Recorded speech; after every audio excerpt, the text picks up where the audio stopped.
You're now tuned in to the Desire to Trade podcast, a show where we bring you the best figures of the trading world and teach you how you can become a successful trader. This is your host, Etienne Crete.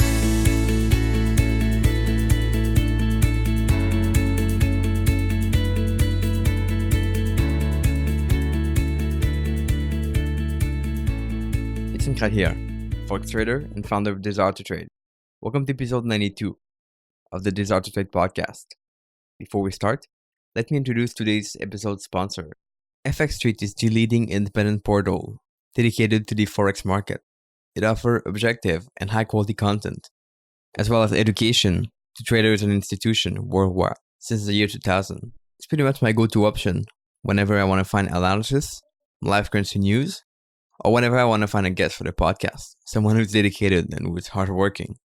They even have a list that allows you to compare different brokers on their website, like which one has the best spread or many other factors, which I thought was pretty smart. If you guys want to check it out, simply have to go on fxstreet.com. Again, that's fxstreet.com, and I'm sure that's going to help. All right, thank you. So in this episode, I'm interviewing a very inspirational guest that I found online. Kiana Danial is the Invest Diva. She's a big believer in patience and in the fact that patience eventually pays a lot. She came to talk about a topic that I found really interesting, which is about creating a trading portfolio. Kiana doesn't focus on one specific thing, but she likes to combine many things to create a portfolio that helps you achieve your goal. And we'll go through that process in detail in this interview. How to create the portfolio, what to put inside, how to figure out your goal. And that's really going to be a strong interview if you want to create a portfolio for yourself and try to grow it over time. So I won't go further. I'll introduce Kiana right away. She's an amazing woman and really passionate about everything when it comes to trading. So please help me introduce Kiana Danial. Kiana Danial, welcome to the podcast. How's it going today? It's going well. We're here in New York right now. Yeah, New York, cool. It's 12 hours ahead or behind, so pretty interesting. So tell us what's going on these days for you. So these days it's been actually pretty busy. We just hired a new employee and we've been working on our power course with our investors, and it's been just pretty busy, and the markets have been busy as well. So good, busy is good, so I can't complain. Yeah, more busy recently, but I just get the question, but the first question we usually ask a guest on the podcast is, what is one quote that inspires you? So it is an interesting quote. It's less inspiring than putting me on my place, and that is, patience is a profitable virtue. And I have to remind myself and my students of that all the time because, as an entrepreneur and as a trader, patience is all there is. And it basically, you have to be patient with the downs, and then you have to keep yourself from getting too emotional when in the ups. So that is a quote that I live by. That's pretty interesting. And one thing I've seen from your website is that you talk a lot about trading while not being stuck at your computer all day, right? Which is going to be, I think, a big topic of this interview. So I'm pretty happy to talk about this. But tell us a little bit how you started to trade exactly. How did you come about trading in the first place? So it's an interesting story because my background is not in finance, and my background is actually engineering. I was an engineering student in Japan. I lived in Japan actually for 7 years. And I didn't know anything about finance or trading or the markets at all. But around 2008, when the market crashed, I could see that the US dollar was getting cheaper versus the Japanese yen. And at that time, I had a bunch of Japanese yen accumulated in my savings account. And I thought, if I ever want to come to America, I probably need some US dollar. And maybe this is a good time to buy US dollar. And going to the ATM machines every day, I noticed that the US dollar is dropping and dropping every single day. It was exactly around August in 2008. And I wanted to kind of take advantage of this drop. And I was talking about this to one of my friends, and they introduced me to currency trading, FX. And they said I didn't trade per se. I basically had one position to exchange the US dollar versus Japanese yen when so we had a limit order. At the time, I didn't even know what the limit order was. So we basically said we want to exchange it when it reaches 92. And at the time, it was like 100 something. And within a month, it did fall that much. And I made $10,000, which was great, especially for a college student. And that was enough to get me interested into trading. And I was like, I'm going to make a lot more money trading than being an engineer. So that's how I made the switch. And then I moved to New York, I moved to Wall Street, and the rest is history. Yeah, and I'm just curious to know, how did that transition work out? Because like trading passively like this is kind of, I don't know, kind of easier possibly than trading every single day. So how did you transition to trading every day and possibly being consistent with that? So let me clarify something. I do not trade every day. Yeah, I'm a that's a good long point. term. Yeah. Okay. Yes, I'm not a day trader by all means. I'm a medium to long term investor, and I don't use trading as an income. I use it as a means to grow my money. So it's basically, so my full-time job is something else, is being the CEO of Investiva. I make money there, and then I grow. I take a percentage of that and I invest it in different portfolios based on my goals and based on my risk tolerance. And that is basically what I do. I don't teach people how to become a day trader. The learning process was actually, so I did want to become a day trader. I did try it for a while. And working, so my first job in Wall Street was actually at a Forex broker. And that is where a lot of my learning started. And I kind of was looking at it from the back end. Instead of being the retail trader, I was actually looking at it from the other side. And that helped me learn a lot from both sides, and how a lot of traders just lose money. I can just see it. I'm like, oh my God, all these people are losing money. That is how it started. And after that, it has been mainly trial and error. And it did take a long time. When I was doing day trading, I did blow up my account. And that is when I stopped doing that, because maybe some people can do it. I haven't seen that many successful people on the retail side, unless you have a huge hedge fund or you are with a robot or high frequency. It is very, very hard to outsmart, per se, the Wall Street people. So that is how I taught myself to become more patient, which it brings us back to the quote, and treat this investment as more medium to long term. And by medium, I mean anywhere between a month to 3 years. Mm-hmm. I like the fact that you're transparent about it, because like you don't portray the fact that you want to make a lot of money trading, and I think that's totally fine. And the other thing I like is the trial and error part, that you tried a few things and then you realized they were not that good, or that you had to change a little bit. So how did you realize that you didn't want to day trade? Was it just after blowing up your account, or did you kind of No, sorry. So that's a great question. No, I didn't want to stop it when I blew up my account, because when you do that, you actually become more greedy. You become emotional. You want to kind of prove yourself right. I did become, I mean, after blowing up the account, I did make profit in the succeeding months. However, I really became tired of actually being emotional about the markets all the time. And I was looking at the charts every 2 seconds, keeping up with the news and all the market noise. And that was really taking over my life. And that is when I kind of had to take a step back and say, all right, is this what my life should be? Is this how I want to live? And the answer was that no, I don't want to be every 2 seconds have a heart attack when the market dips for like $2. That is not the way that I wanted to live. So that also had a very major factor. There were basically two reasons. I didn't want to stick to my computer all the time. And I had seen the odds of actually being successful in day trading, which is pretty low for a retail trader. Working at a broker itself, I could see how it is not that high of odds. You might as well want to go to Vegas and gamble, right? So that is basically the odds. So I didn't want to be that person. Why do you think the odds are that low to succeed in day trading? There are a few factors. One is that sometimes the brokers go against you, because especially if you're day trading, if you're trading at that amount of time, so the amount of time that you have from the time that you make an order to the time that it actually executes, for day traders, brokers have this system that if it's not in their favor, sometimes they can kick you out, they screw you over on the prices. So that is definitely one reason why. Second reason is lack of education for a lot of people.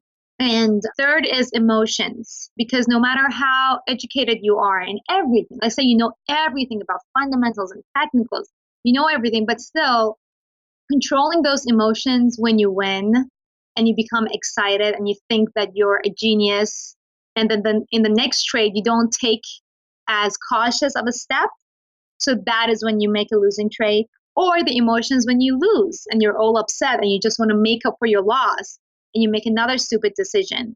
So these three factors, emotions, lack of education, and brokers going against you, are the reasons why majority of traders lose. And I see this being common in pretty much a lot of trading also, like a lot of different styles. So even if you trade a higher time frame, you might not be educated, and that may be a problem as well.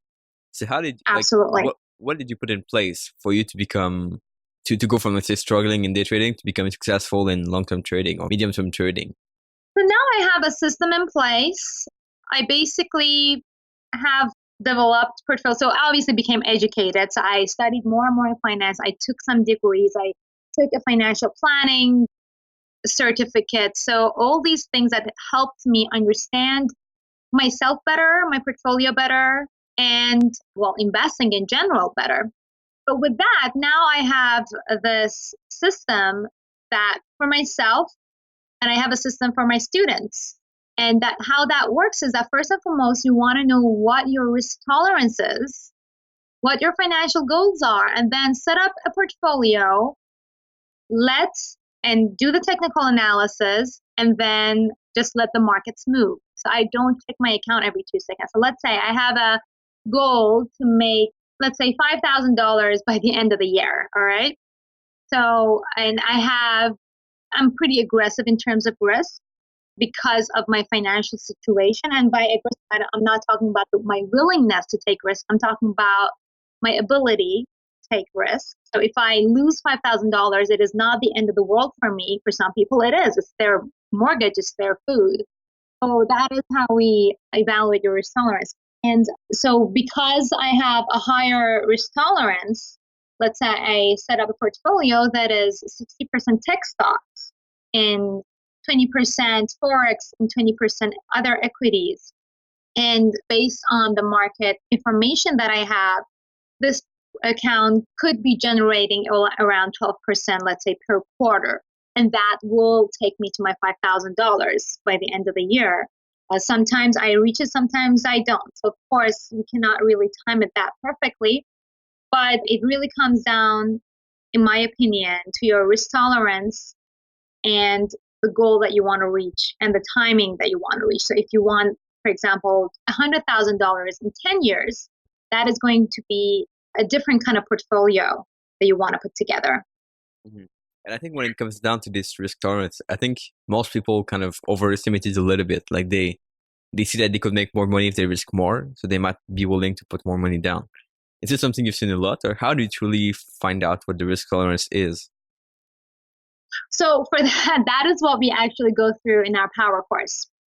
Mm-hmm. And so there are definitely two factors. There are different types of personalities. Yes, people who are interested or attracted to trading generally have higher risk willingness, risk appetite from a personality point of view. But at our Invest Divas Power course, what we gauge is not only their personality, because personality definitely plays a role. You want to, if you're not comfortable with using even $2, then your risk tolerance is going to come lower. So we have this math. We have a questionnaire that you fill out and put together your ability and your willingness together, so your personality and your actual financial situation. And that gives you a number. And based on that number, we recommend the types of portfolios. Mm-hmm. So there's the willingness and there's the kind of ability to put down some risk, to put down some money, basically, which is, I think, something people don't consider all the time, which is interesting. Not at all, because most people that I see, they want to just get in. A lot of people, unfortunately, still treat trading as a get-rich-quick scheme, and they want to, okay, I want to put in $1,000, and I want to make money immediately. I want to make it turn into $2,000 in a month. And guess what? That is not possible unless you get lucky. That is not strategically possible. And if you want to go that route, then your risks are obviously that much higher, and your risks of losing that money is also that much higher. So with every return comes the equal amount of risk. So people really have to keep that in mind. Mm-hmm. And I want to maybe clarify, because you see kind of aggressive with risk. So I know some people who think they're aggressive, but they risk way too much. What does that look like for you to be aggressive in risk? So again, I have to clarify. My ability to take risk is aggressive. My personality is actually not aggressive at all. I am very moderate personality-wise. I hate it when I lose. And so that actually does bring down and that is why I am more of a longer term to medium term trading, because my personality just doesn't handle the willingness portion of risk that well. But seeing other people, I have a lot of students who are aggressive both financially and both personality wise.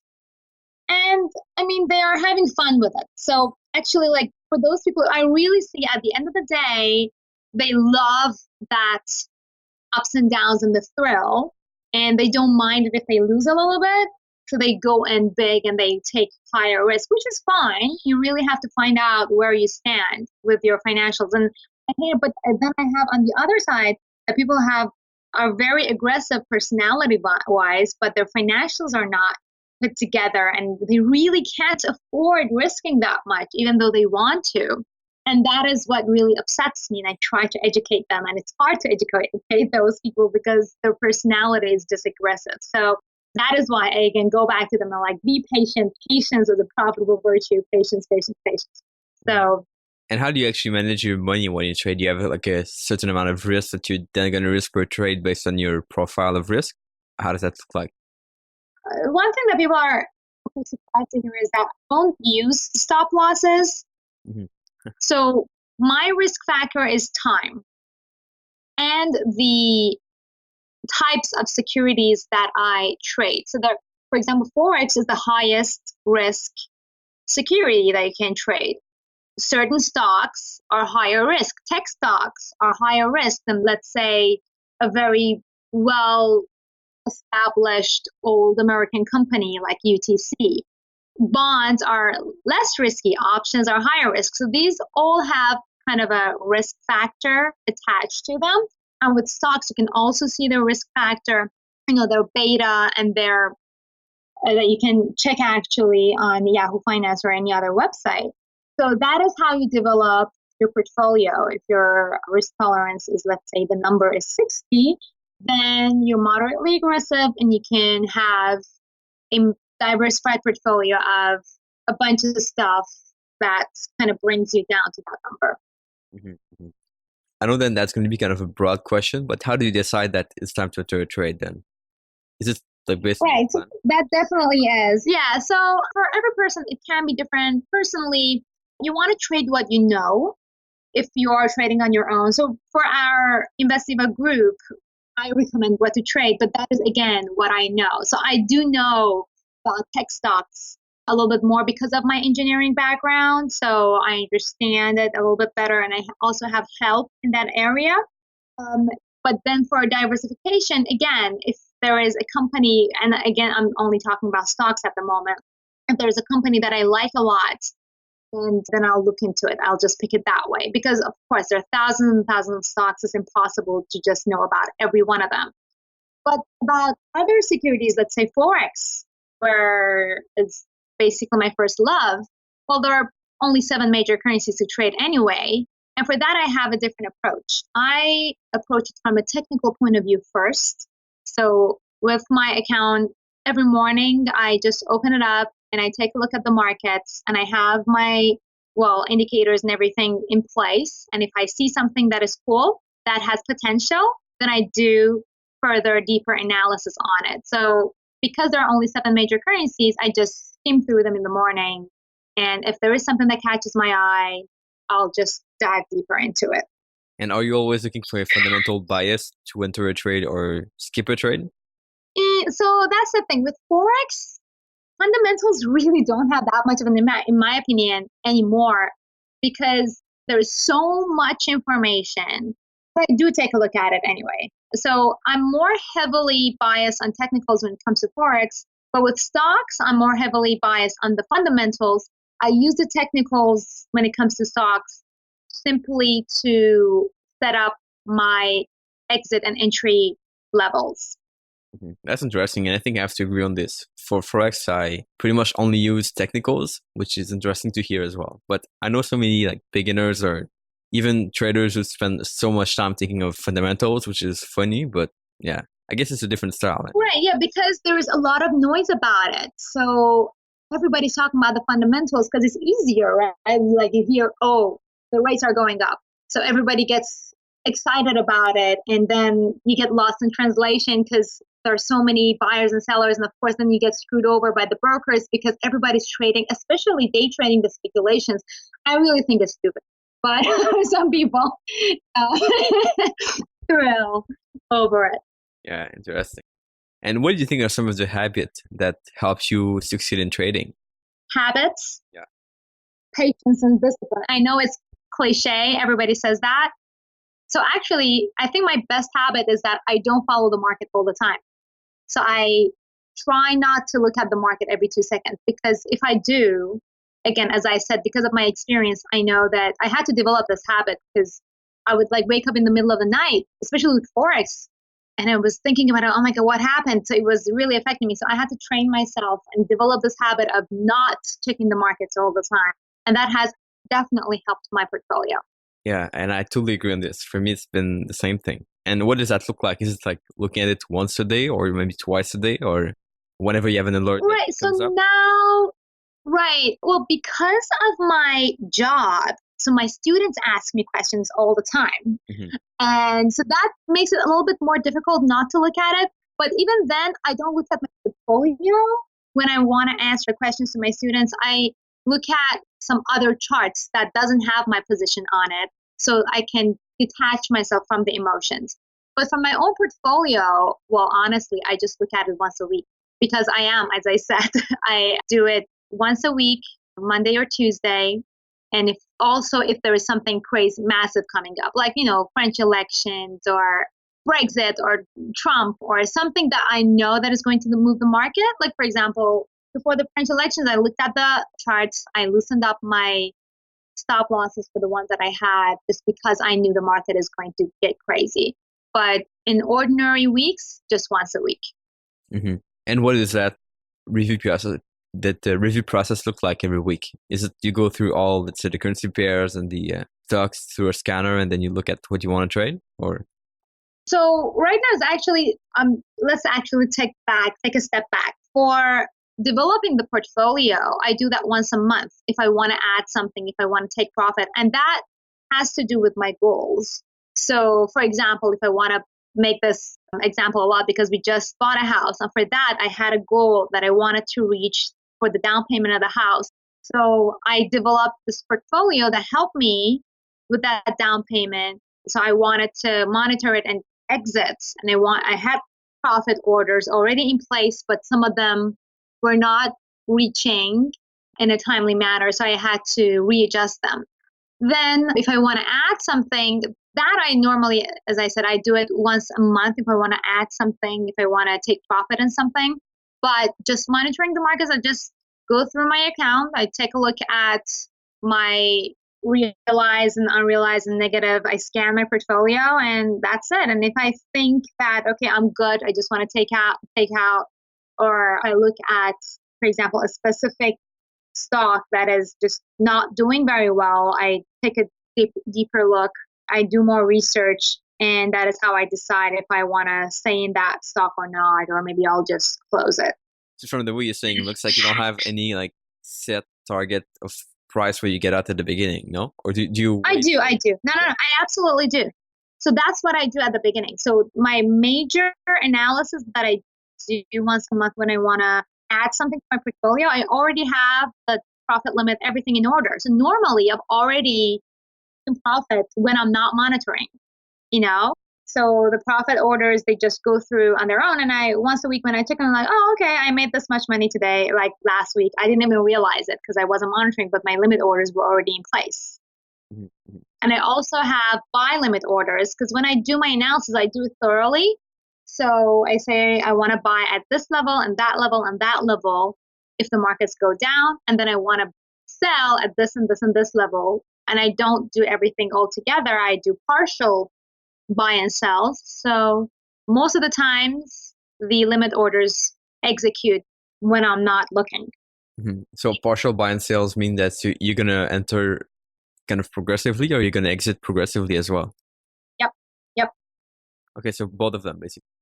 Yep, okay. Absolutely. Okay, that's interesting. And what would be like for you a criteria to add more to a trade? Because I know some people add maybe way too early or way too late to some trades. The criteria to add more to my trade is actually if I am in a stock. Let's talk about a stock or even a Forex. They're both the same. Forex is easier because the market always cycles at the end of the day anyway, from a long-term perspective. But with stocks, let's say there is a stock that I believe in, and I really think fundamentally this stock has a good future. But right now the price is going down. So that is when, and then I do a technical analysis to see how low it can go. And that is how I set those limits to buy. Because I really think the stock in the long run is going to be great for my portfolio, I welcome that recent, let's say, setback. Mm-hmm. And that's the same thing for Forex, or it varies a little bit because I'm not sure I see what that means for Forex.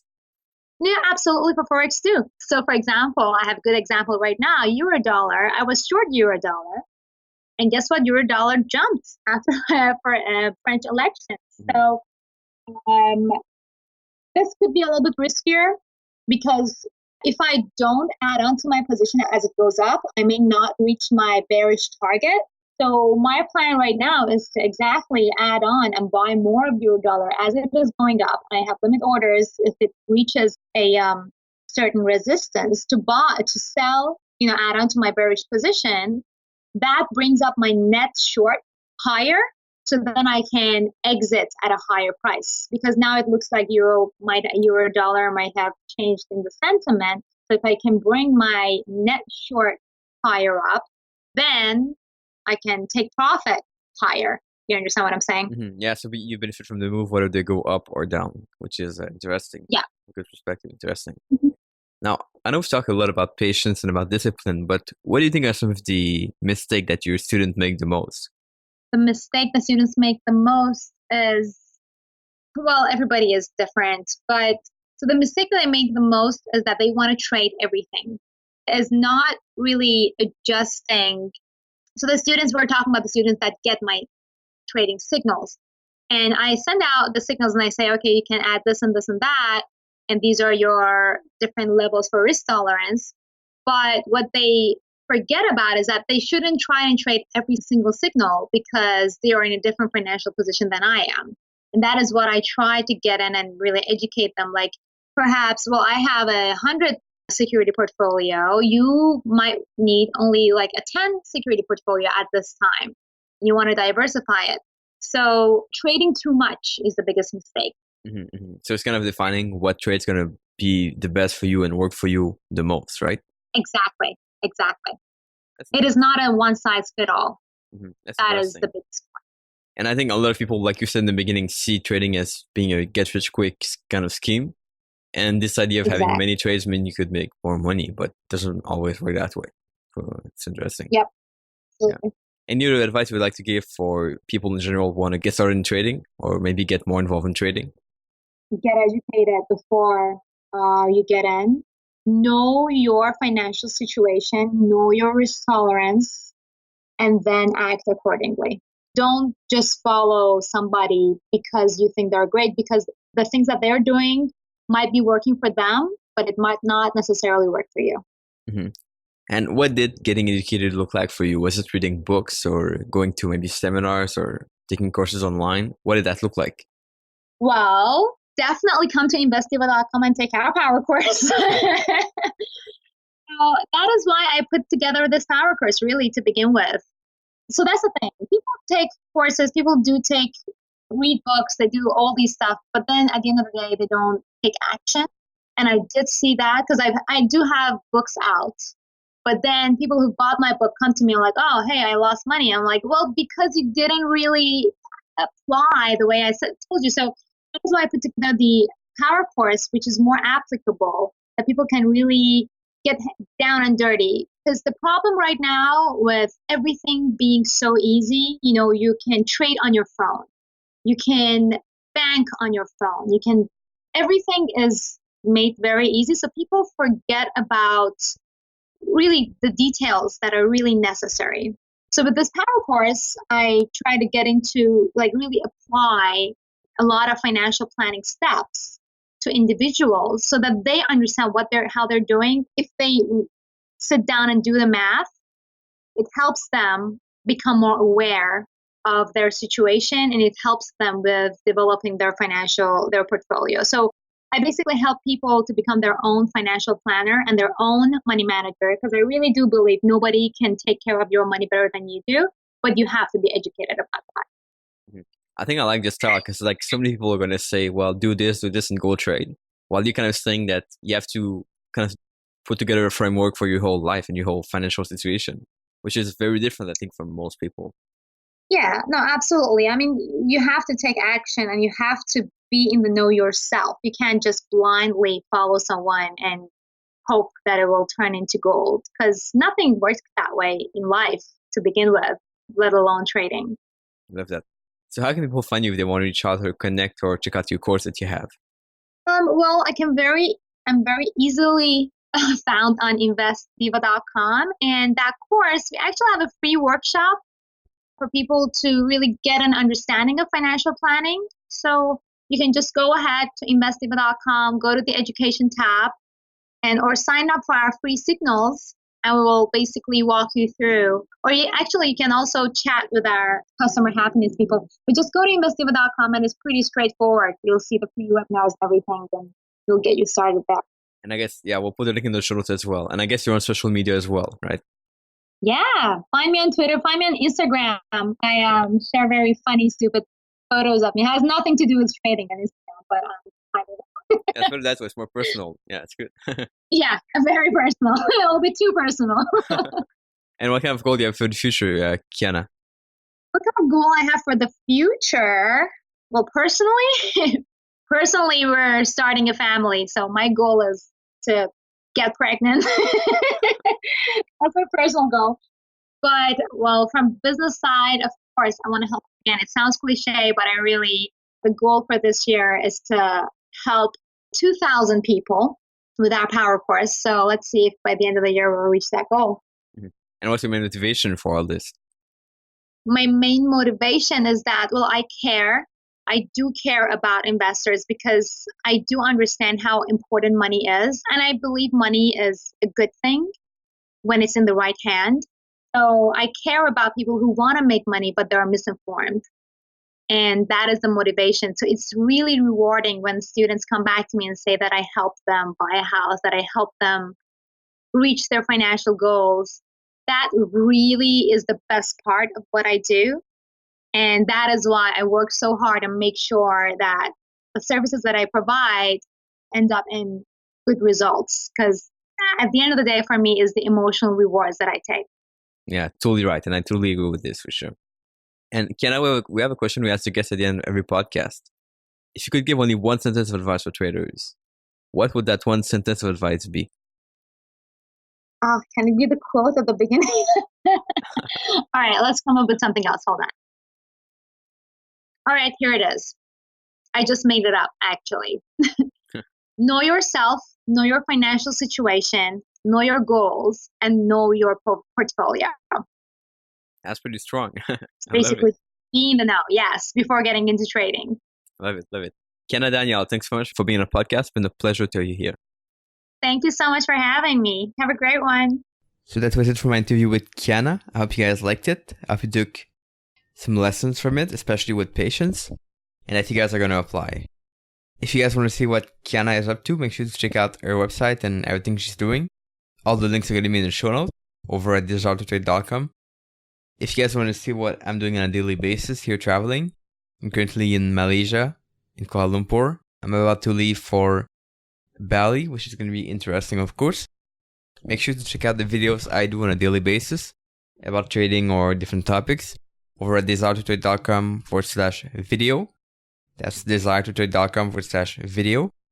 And if you guys have any suggestions, any guests you want me to interview, let me know. It's going to be my pleasure. And I look forward to see you guys next week for the next episode of the Desire to Trade podcast. Ciao. Thanks for listening to the Desire to Trade podcast. To get all the information on this show, free articles, and unique resources, make sure to check out www.desirettotrade.com and subscribe. Please leave us a review and let us know what you thought about the show. It's time to become the best trader you can be. See you next time.